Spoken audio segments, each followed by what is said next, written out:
तर नमस्कार मित्रांनो, हे बघा आपण आलो आपल्या शेतात आणि आपण जे यावर्षी थोडं गावरानी हरभऱ्याला थोडं साईडमध्ये ठेवून आपण काबुली चना या शेतात लावलेला आहे आपल्या शेतात.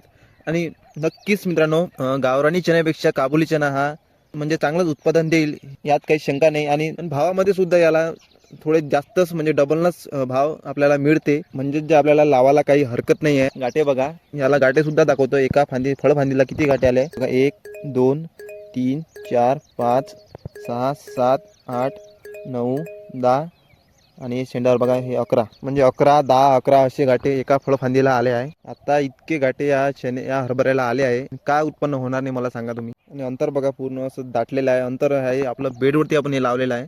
आणि हे जे आहे नाळीतलं अंतर हे 2.5 फूट आहे. आणि जे वरचं जे अंतर आहे हे बेडवरचं हे 2 फूट. आणि हे ड्रीपर सुद्धा लावलेला आहे. म्हणजे स्प्रिंकलर बदलाची सुद्धा आवश्यकता नाही. जेव्हा म्हटलं तेव्हा पाणी सुद्धा खत सुद्धा आपण याला देऊ शकतो. आणि आता हा हरभरा गाठे भरण्याच्या अवस्थेत आहे. आणि 1-2 फुलं फक्त आपले शेवटले हे राहिलेले आहे. त्यासाठी आपण याला काल फवारणी सुद्धा घेतली. त्यामध्ये आपण इमामॅक्टिन आणि 0946 हे घेतलेलं आहे. हे आता शेवटली फवारणी आहे मित्रांनो.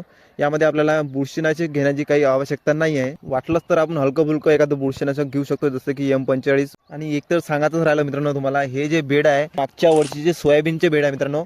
जुनेच बेड आहे. जुन्या बेडवरतीच आपण हा हरभरा चना लावलेला आहे. म्हणजे शून्य मशागत मित्रांनो, शून्य मशागत करता आपण असं पीक सुद्धा या प्रकारे आपण घेऊ शकतो ना. यामध्ये ट्रॅक्टर घातला नाही, आपण याला डवरणी केली, याचा सुद्धा खर्च आपल्याला वाचलेला आहे. आणि बिवड सुद्धा हे चांगल्याच प्रकारे होऊ राहिलं, हे आपल्याला सगळ्याला माहित आहे. खरंच पीक कसं खूप सुंदर आलेलं आहे बघा. जवळपास माझ्या कमरी इतकं हे पीक वाढलेलं आहे. आणि समोरचा बस जाऊ शकत नाही अशा प्रकारे हे पीक आपलं वाढलेलं आहे. आणि खरंच जर हा हरभरा तुम्हाला चांगला वाटला असेल किंवा काही डाऊट असेल तुम्हाला, तर आपण कमेंटमध्ये नक्की विचारू शकता. चला तर भेटूया पुढच्या व्हिडिओमध्ये. धन्यवाद.